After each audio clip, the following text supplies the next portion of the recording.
Oh, hello. I didn't see you there. Hi, friends. Welcome back to Nearly Sane Games. I'm Neil, and today we're talking about FAB 2.0. LSS just announced all of their new changes that they want to make Flesh and Blood a better game.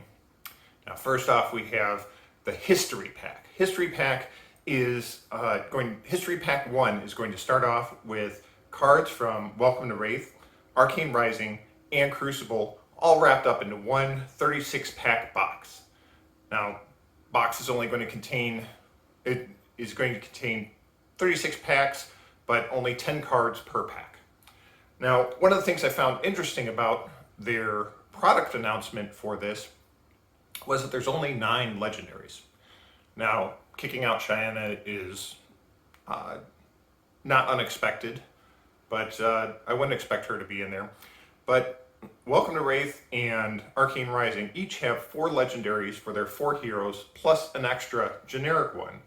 We already know that the Spring Tunic is included in these, but having 9 legendaries, there's still one missing. So the question is, do they kick out Skullcap because it's an Everfest and that's got a huge printing? Or do they kick out one of the heroes' legendaries? Tell me what you think. Now, these are going to be all white bordered, and they're not going to contain foils, and they're going to actually be pretty expensive. I believe the product sheet said $139.99 is the MSRP for these, and we'll see how that goes, especially considering there's no foils, there's no cold foils. Speaking about cold foils, they're changing their reprint policy on their main sets. We're going to have no more first edition, no more unlimited edition. They're all kind of combined into one edition, and this one edition is going to have a lot fewer cold foils. They say that there's going to be a lot fewer of the legendary cold foils. So legendaries can come in rainbow foil or in cold foil, but since they have both, there's going to be a lot higher premium on those cold foil legendaries. Also included in that is the Fabled. So Fabled will have rainbow foil versions as well as cold foil versions. I find that very interesting, and we'll see how that goes. That's going to really, I think, push up the cold foil prices. But considering how many boxes they've been printing of first edition and unlimited edition, I'm not sure that that's going to change the quantity of them, really. It's just that you're going to have to open more boxes to ensure that you get them. You can't just buy 40 boxes and expect that you're going to get a cold foil Fabled. They're also introducing a new rarity, but kind of not. Those Majestic Premium extended art cards will have a new special half triangle symbol on them. So if you think of the full art Aether Wildfire would be one of these super premium cards, which I think is fine. I think that's fun. I think having these full art cards that are very rare is fun and doesn't hurt the game at all. Speaking of Fableds, also in the history pack is no Fableds. So you can, if you manage to get those in the unlimited version, those will still retain their value there. They also announced a few other things, more focused on casual things. This goes with their kind of dual deck thing. They announced that they're going to have PvE, which they suggested they're going to have before, but they also used a campaign in their words, which I find very interesting, and having a PvE campaign to play with your friends. I'm very interested, obviously. You could see my Fab Adventures video talking about my version of that. They also updated the rules for Ultimate Pit Fight and to make that more in line with kind of the way people are going. Going back down to a blitz deck, I kind of liked having the classic constructed deck, but I think that that could also be an interesting thing. I think the biggest problem there is going to be fatigue.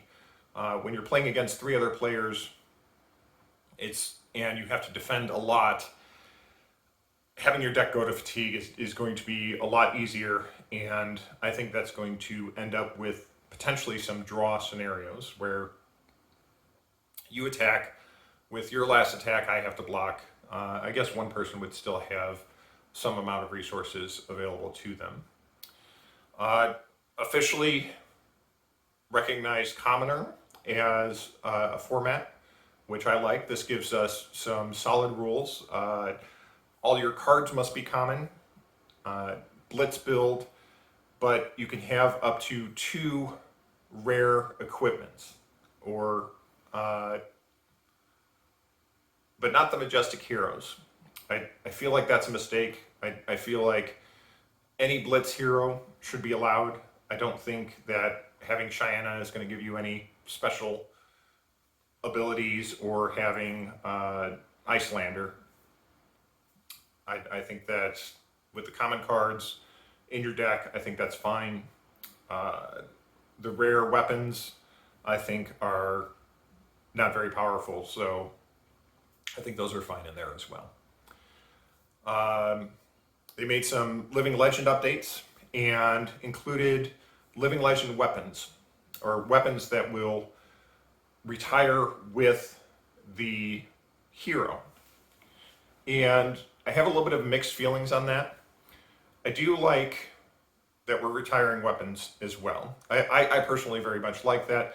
I think if you've been playing against Prism and you've got this Luminaris, and Luminaris is very oppressive, and I'm not saying Luminaris is very oppressive, I'm saying if it was very oppressive, having it retire with the hero is, I think, fine.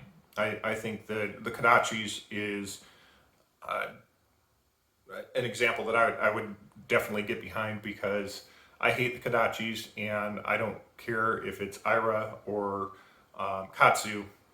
The Kodachis are a very powerful weapon. That being said, it's a little weird the way they have those paired up. So if Katsu gets Living Legend, the Kodachis are out, but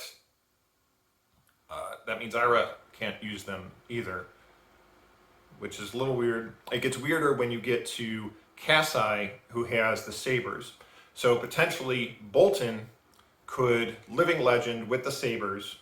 I'm starting to sound like Clue now. Bolton with Living Legend in the sabers. No. And you can have Bolton be Living Legend along with Raiden, but Bolton could have gotten to Living Legend with the sabers. So that's a little strange to me. It makes sense in those more narrow classes. Like, you say it with Prism, and that clicks in my head, and I say, okay, that seems to work out. That seems to be agreeable, and that should go with that. But when you get to these classes that have wider variety of weapons, to say that Bravo takes a Nothos with him, which is weird because it's just a token weapon.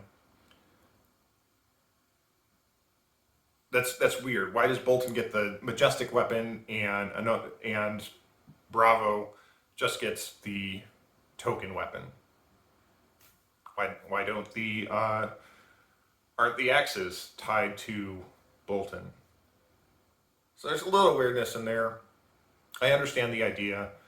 I understand that half of what makes a hero oppressive is going to be their weapon. With that said, Starvo has no weapon that is associated with him, because that is Oldhim's weapon that he's using. So Starvo's going to get Living Legend, but no weapon is going to go. I kind of feel that the weapon should have their own Living Legend points, which would be kind of interesting because you could potentially have a hero's weapons be living legend out and change how the hero plays. So Katsu could have the Kadachi's living legend out, but not have Katsu living legend out. So he needs to have a new weapon, which I think would be kind of a more interesting dynamic. If a hero is consistently using those weapons, then yes, their weapons would naturally go with them. But if they're not, it seems kind of interesting. I don't see how Raiden could get living legend without Bolton. Bolton kind of makes Raiden work. But who knows? Maybe another hero, another warrior hero could come along and really abuse Raiden and make that a very powerful weapon. Certainly the attack zero is very interesting, but yeah, it'll just be interesting to see. I expect some tweaks to come down from that later. Like I said, it's probably going to be a hero that gets living legend out and they are not using their weapon. So that's kind of FAB 2.0 in a nutshell. I'm sure you've heard all of this before, but I find all of this pretty interesting, and I am hopeful going forward that this all does well, and we'll see how it goes. And we'll take a look for those history packs to come out soon. I think they're coming out in May, which is not long away. But until next time, you've been watching Nearly Sane Games.